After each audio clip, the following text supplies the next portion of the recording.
नमस्कार श्रोता बंधु आपण को आम चैनल मोटिवेशनल स्पीक को बहुत बहुत स्वागत। आज मु आपण मान निकट में पक्षीर जीवन और आम संघर्ष शीर्षक किछि तत्व एवं तथ्य उपस्थापन करने को जाउछि। आशा करी यह आमूलचूल श्रवण करेंगे एवं आवश्यक स्थले यह लाइक किंबा शेयर करेंगे।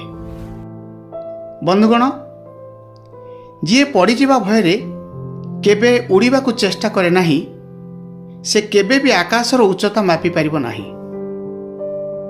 आज आमे एही मुक्त आकाशर उड़ुथिबा एक पक्षीर जीवन कथा कहिबा।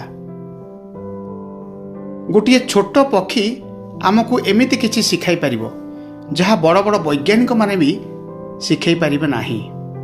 तेणु अनुरोध ए भिडियोटी को शेष पर्यंत निश्चित भाव में शुणु।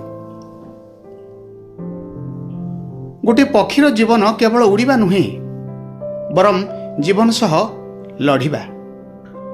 जेतेबेले पक्षीर छुआटी छोट थाए से पड़ीजिबा भयर डरू थाए, किंतु तार माँ जानी थाए जे जदि आज से कष्ट न करिबो तेबे से केबे भी निज पाई खाद्य खोजी पारिबो नाही।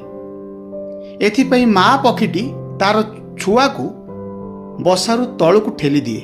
ठीक से परी भगवान आमको अनेक समय कठिन परिस्थिति को ठेली दियंती। सेथिपाई नुहे जे से आमर क्षति चाहती, बरम सेथिपाई जे आमे जेपरी निजर डेणा व्यवहार करिबा एवं जीवन रे उड़ीबा शिखिबा। बंधुगण, पक्षीटीए निज पाई घर बा बसा केमिति तैयारी करे जानती?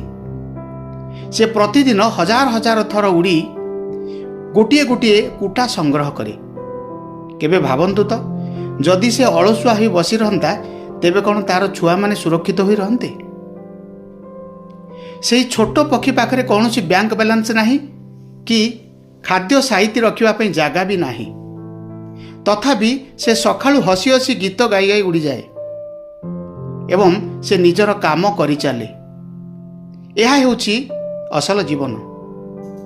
काम को भय न करी हसी हसी ग्रहण करिवार निहाती आवश्यकता थाए। श्रोता बंधु, वर्तमान मु आपण को आउ किछि तथ्य प्रदान करिवि।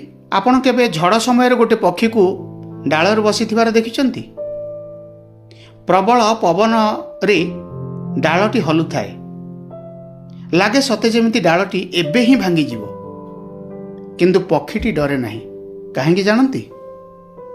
कारण तार विश्वास से ढाल उपरे न थाए, बरम विश्वास थाए तार निज डेणा उपरे। जीवन में परिस्थिति जेते भी खराब हो पछे निज शक्ति उपर विश्वास रखंतु। दुनिया आपन को साहाय्य करू कि न करू, आपन को आत्मविश्वास आपन को निश्चय साहाय्य करिवो।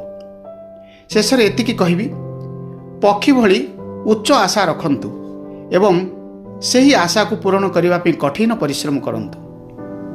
बहुत बहुत धन्यवाद। नमस्कार। जय जगन्नाथ।